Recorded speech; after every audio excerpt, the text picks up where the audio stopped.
quit driving around lost. It said when you journey with God, sometimes it may seem like you're taking the scenic route. I mean, that's just reality. If you're going on a journey with God, it may seem like you're going around the long way and you're just wanting to get from point A to point B as quickly as possible. But when you journey with God, you need to understand certain things. One is He will provide clear directions. God will provide clear directions. In verses 17 through 21 of that passage, God said this to the people, and of course you heard some of it even what I read. He said, "Then the children of Israel did so and gathered, some more, some less. And so when they measured it by omers, he who gathered much had nothing left over, and he who gathered little had no lack. Every man had gathered according to each one's need. And Moses said, let no one leave any of it till morning." They were told, when you gather your food, that you make sure that you eat it all, that you take care of it all. Don't try to hoard it. Don't try to take care of it. Keep it. I mean, use what you can in that day, in that time, as you sit down and eat for that meal. Of course, some of them didn't do that. It says, notwithstanding, they did not heed Moses. Some of them left part of it until morning, and it bred worms and stank. And Moses was angry with them. So they gathered it every morning, every man according to his need. And when the sun became hot, it melted. God was very specific. He said, here's what you're to do, folks. You are to gather. I'm going to provide for you. I'm going to put food there for you. But here's your instructions. Go and get just what you can eat, what you and your family can eat in that time. Don't gather any more. Don't gather any less. And that is what will take care of you.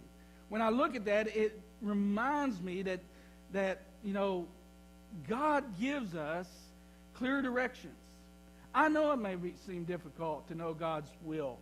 I mean, since we don't have the audible voice from Him, we don't have God just speaking directly to us in so many ways as we might think as we look at it.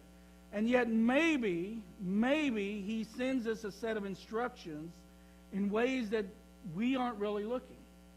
I got to thinking about this, and I thought about at one time in one of my pastorates, as I was pastoring there, I was kind of discouraged. And of course, in my ministry, it was always smaller churches and doing. And I was at this one particular church, and of course, obviously, I wanted it to grow. I wanted to do great things. I wanted to have wonderful things happen, but yet it wasn't occurring. Not the way that I wanted.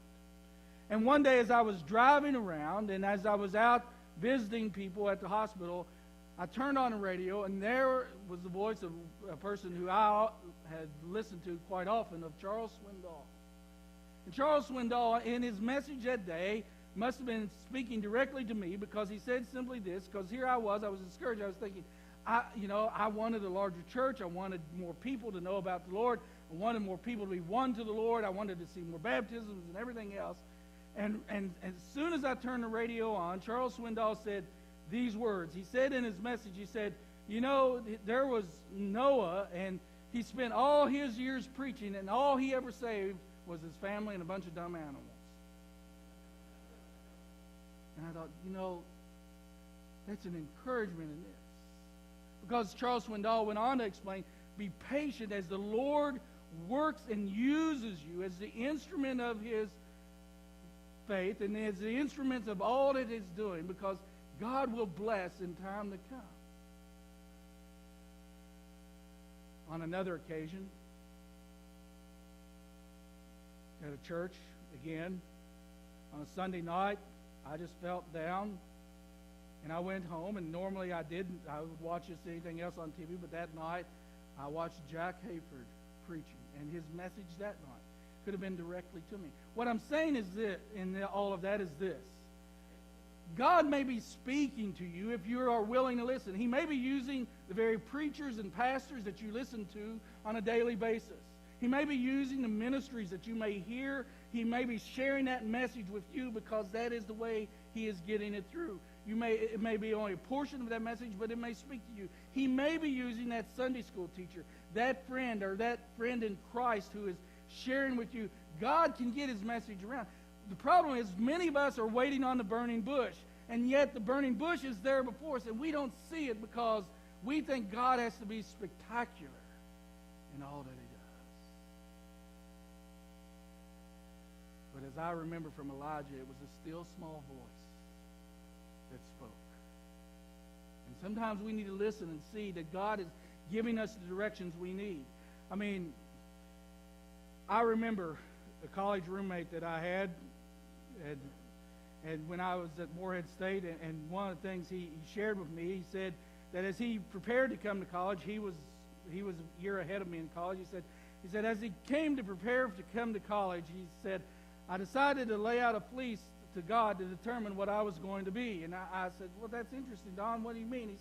He said, one night in my bedroom, I decided I would lay up 2 sheets of paper on the shelf in my bedroom.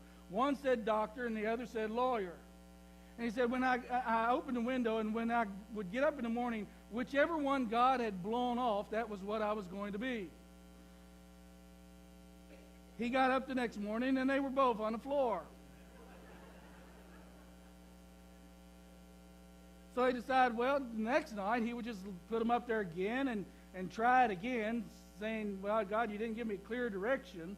And he laid them up there again. And the next night, neither one of them got blown off. And so, he as he came to college, and of course he had determined he was going to be a doctor, I will give you the long story short. He flunked out of college. So I don't know what God was saying and all of that. And I don't know where he is today and what he's doing, but, somewhere as we look, God will speak to us. He will give clear direction if we allow him to do so. And if we put ourselves in communication with him. As mentioned this morning, one of the ways to do that will be as you go and you prepare for that 40 days of prayer. Because you're praying for what? Direction. You're praying that God will lead. You're praying that God will do great things. He will guide you, but you put yourself in that place. Secondly, if we're on a journey with God, we have to understand he will make provision.